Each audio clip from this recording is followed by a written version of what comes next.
Trump तो अब अतीत का हो गया। अब कल से नया व्यक्ति आ रहा है, जो बाइडन, वो डेमोक्रेटिक है, वो खुली विचारधारा का आदमी है। अगर जो बाइडन जीत गया, ये हालांकि रुकावट पैदा करने की बहुत कोशिश कर रहा है डोनाल्ड, लेकिन एक्चुअल हार रहा है वो। अगर जैसे ही जो बाइडन आएगा, सारे दुनिया के लोकतांत्रिक देश सरसब्ज होंगे, समृद्ध होंगे, और भारत में भी लिख लीजिए आप, नरेंद्र मोदी की उल्टी गिनती शुरू हो जाएगी, क्योंकि तब दुनिया में सिर्फ वही लोग इस्टेब्लिश कर पाएंगे जो ईमानदारी से उस अब्राहम लिंकन के विचार को आगे बढ़ाएंगे, जनता का, जनता से, जनता के लिए। 1885 में कांग्रेस बनी, लंबे समय तक आज़ादी का आंदोलन चला, 1947 में देश आज़ाद हुआ। तब एक ही पार्टी हुआ करती थी, उसी पार्टी से बगावत करके हेडगेवार जी निकले थे। 1925 में आरएसएस की स्थापना की थी उन्होंने, और चुनौती दी थी कि एक दिन मैं इसको नेस्तनाबूद करूंगा। तो पहली बार इनको मौका मिला 2014 में और 2019 में।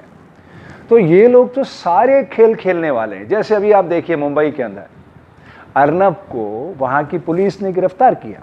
2018 का एक केस है जिसमें आत्महत्या के लिए उकसाया, उन्होंने पेमेंट नहीं किया, 83 लाख रुपए उस पर और 2 और लोगों पे 5 करोड़ 40 लाख रुपए। अब वो कह रहा है साहब जो है ये दुरुपयोग कर रहे हैं सत्ता का। अब आप बताइए, एक विधवा महिला, उसका पति, उसकी सास, दोनों ने आत्महत्या करी है। वो केस बना 306 का। उस केस में उन्होंने पहले फडणवीस साहब ने उसको क्लोजर रिपोर्ट लगवा दी प्रभाव में आके। अब वापिस जब सीआईडी में जांच गई है, 6 महीने जांच हुई, उसके बाद ये कार्रवाई हुई है। तो इसमें अब ये पत्रकारिता कहाँ से आ गई? मैं आपके माध्यम से समाज को बताना चाहता हूँ, पत्रकारिता में 5 चीज़ें होती हैं, कब, कैसे, कौन, कहाँ, क्यों। इसमें से एक भी चीज़ आप हटा दीजिए, वो पत्रकारिता नहीं रह जाती, वो बिजनेस हो जाता है। वो कह रहे हैं, एक अर्नब को लेकर के कह रहे हैं देश में आपातकाल हो गया, तुम 6 साल से क्या कर रहे हो? लाखों लोग मर गए सड़कों पे कोविड-19 के चलते। बताओ आप, इनकी नैतिकता वहाँ जवाब दे। इनका उत्तर प्रदेश में, बिहार में इतने खून की होली खेली जा रही है। 2002 में इन्होंने क्या किया गुजरात, उसके आईटी सेल के हज़ारों लोग ट्रोलिंग करते हैं पैसा लेकर के। सारा खेल, ये गुजरात मॉडल पैसे का मॉडल है, इसको समझना होगा। अब ये ज्योतिरादित्य को अभी लाएगा, बताओ आप। वो व्यक्ति मध्य प्रदेश के अंदर कह रहा है कि चुनाव मैं लड़ रहा हूँ, मतलब विचारधाराओं की भी लड़ाई नहीं, अब मेरी लड़ाई है। अब ये मैं शब्द कहाँ से आ गया? ये प्रोड्यूस कौन कर रहे हैं मैं शब्द को? ये दोनों भाई, गुजराती मॉडल। कुछ नहीं है, कोई विचारधाराओं की लड़ाई नहीं है, शुद्ध रूप से व्यवसाय की लड़ाई है। आपको तो पता होगा, अमित शाह वहम का व्यापार करता था, ये तो ब्रोकर था एनसीडीएक्स का। वो उस व्यापार में क्या होता है, सपने दिखाए जाते हैं, हर्षद मेहता की तरह बड़े बड़े सपने, और आदमी का जेब खाली कर लिया जाता है। तो इनकी जो मानसिकता है, उसी मानसिकता के तहत तो ये लोग काम कर रहे हैं। इनके अंदर वो देश प्रेम की भावना कहाँ से आप पैदा करो? अर्नब के नाम पे इनको बहुत तकलीफ आ रही, क्योंकि वो इनका एक पालतू तोता है ना। वो चीख चीख के, चिल्ला चिल्ला के खुद का ब्लड प्रेशर भी बढ़ाता है, लोगों का ब्लड प्रेशर भी बढ़ाता है। काय का पत्रकार है वो इनका पालतू तोता है, कोई पत्रकार नहीं है। और पत्रकारिता जगत के लोगों से मैं निवेदन करता हूँ, मैं किसी पुलिस का पक्षधर नहीं कि पुलिस कार्रवाई सही करती, मेरे ऊपर भी पुलिस ने झूठे अनगिनत मुकदमे डाले थे। तो एफआर और यूरो रिपोर्ट, 2 तरह की रिपोर्ट होती है। अगर महाराष्ट्र के अंदर ये बोगस केस है उस महिला का, तो 182-211 सेक्शन में उस महिला के खिलाफ, विधवा महिला के खिलाफ झूठी रिपोर्ट का केस दर्ज करवाइए और उसको गिरफ्तार करके अंदर करवाइए, नहीं तो आप गृह मंत्री के पद से इस्तीफा दीजिए। ये नैतिक रूप से आपका कर्तव्य बनता है। आप नोटबंदी बर्बादी, अधूरी जीएसटी बर्बादी, ट्रिपल तलाक, अयोध्या, 370, सारे खेल जो उन्होंने रचाए, वोट के ध्रुवीकरण के खेल, उसमें राष्ट्रभक्ति कहाँ है? आप मुझे बताइए। मैं पूरे देश में घूमता हूँ, गुजरात में आज की तारीख में मैं खेड़ू हुए बिना, मैं नहीं, गुजरात का भी कोई व्यक्ति अगर वो खेड़ू नहीं, खेड़ू मतलब किसान होता है, अगर वो नहीं है तो 1 इंच भूमि खेड़ू की वो नहीं खरीद सकता है। तो पहले आपके गुजरात में तो 370 हटाइए। 370 का मतलब क्या होता है? एक देश एक संविधान। तो एक संविधान कहाँ है? मैं भारत का नागरिक हूं, रजिस्टर्ड नागरिक हूं, मेरी संस्था रजिस्टर्ड है, मैं गुजरात के अंदर खेड़ू की जमीन नहीं खरीद सकता, लिख लीजिए आप। हाँ, तो बताइए आप अपने पहले जिस प्रांत से आप आते हैं उसको तो ठीक कर लो। देश तो बहुत व्यापक शब्द है, पहले गुजरात को तो ठीक कर लो। सबसे पहले पानी बेचने का धंधा गुजरात की धरती से शुरू हुआ। पूरे देश में लोग प्याऊ लगा के सेवा करते थे पानी से। उस पानी को बेचने का ज्ञान गुजरातियों ने दिया। ये गुजरात का मॉडल है ना, ऐसा अपाइज बना देगा भारत को, ऐसा अपाइज बना देगा कि लोग दिमाग की बजाय पेट से सोचने लग जाएंगे। इस देश में जो सबसे बड़ा क्राइम है मानव जाति में, वो है माँ के गर्भ से अछूत पैदा करना।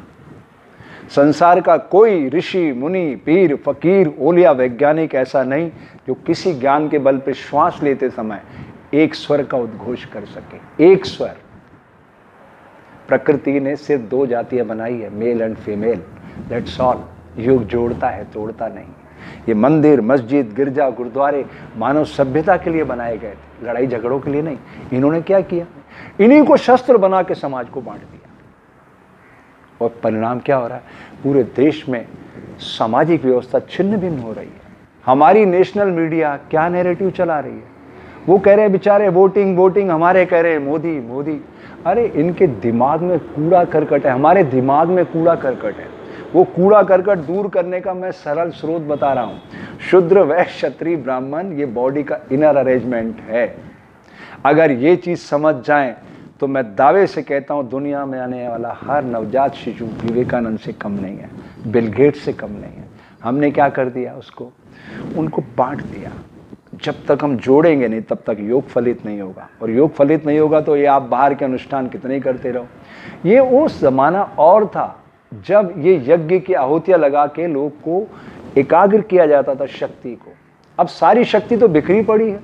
अब यज्ञ से आप अनुष्ठान क्या कर लोगे?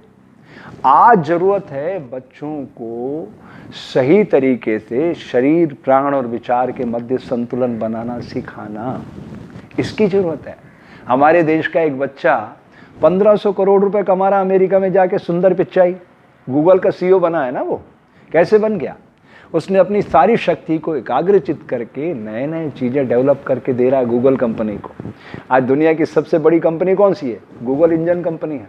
जो भी चीज़ आपको चाहिए उससे मिलती है। आई एम राइट और रॉन्ग? तो मेरा कहना इतना ही है कि हम सब मिलके, जैसे आप सोशल मीडिया प्लेटफॉर्म पर हैं, अब ये नेशनल मीडिया क्यों धक्के खा रही है? मैं आपको एक घोषणा करना चाहता हूँ, 2 सालों के अंदर टीवी की स्क्रीन गायब हो जाएगी दुनिया से। जैसे टेप रिकॉर्डर गए, वीडियो गए, वो बड़े बड़े डब्बे वाली कैसेटें गई, अब मोबाइल पे आ गए ना। पहले कितने बड़े बड़े कैमरे लगते थे, सब चले गए ना। अब ये मोबाइल, अब इससे एडवांस सॉफ्टवेयर जनरेशन 5 का और आ जाएगा। ये सारी चीज़ें समय के प्रवाह में बह जाएंगी। तो हमें वैज्ञानिक धरातल पे समाज को लेकर चलना होगा। अगर हम चाहते हैं कि भारत दुनिया के मस्तक पे सुशोभित हो। 299 लोगों ने मिलकर भारतीय संविधान की रचना की थी। इस ड्राफ्टिंग कमेटी के जो हेड थे डॉक्टर B.R. अम्बेडकर, और दुनिया का एक पवित्र ग्रंथ बनाया, लेकिन उस पर अभी तक हम लोग चलना शुरू नहीं किए।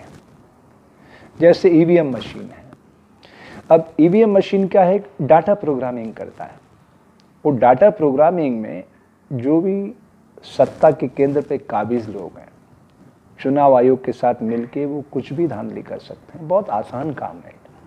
जैसे मैं एक सिंपल चीज़ बताता हूँ, हर 50 वोट के बाद 51वां वोट अगर वो चाहता है चुनाव आयोग सेटिंग करके, तो उसको दिलवा सकता है, वो जिसको चाहता है, जिसको भी चाहता है।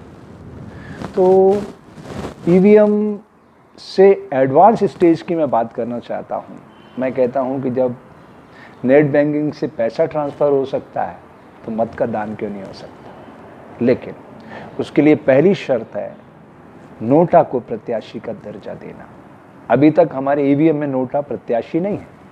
मान लो अगर हिंदुस्तान के किसी भी क्षेत्र में, चाहे वो विधानसभा हो या लोकसभा, अभी तक क्या है, नोटा को ईवीएम पे लगा दिया गया, लेकिन जिसको सबसे ज़्यादा वोट आएंगे नोटा के बाद वो विनिंग कैंडिडेट है। इससे समस्या हल नहीं होगी। लेकिन मैं कहता हूँ हिंदुस्तान के किसी भी एक क्षेत्र में, चाहे वो विधानसभा हो या लोकसभा, अगर नोटा को सर्वाधिक वोट मिले तो हम उसको PIL बना के, जनहित याचिका बना के सुप्रीम कोर्ट में लाएंगे कि जनता ने सारे प्रतिनिधियों को नकार दिया है, अब आप रिकॉल करिए और इस सिस्टम से इनको बाहर करिए सारे उम्मीदवारों को, और चुनाव का रिकॉल करिए और 10 मिनट में चुनाव कराइए। मोबाइल से वोट, मतलब 10 मिनट के अंदर, जैसे फ्रांस में होता है देश सारा खड़ा हो जाता है आज़ादी के दिन, ऐसे ही 10 मिनट सारा देश खड़ा करके आप वोट कर दो।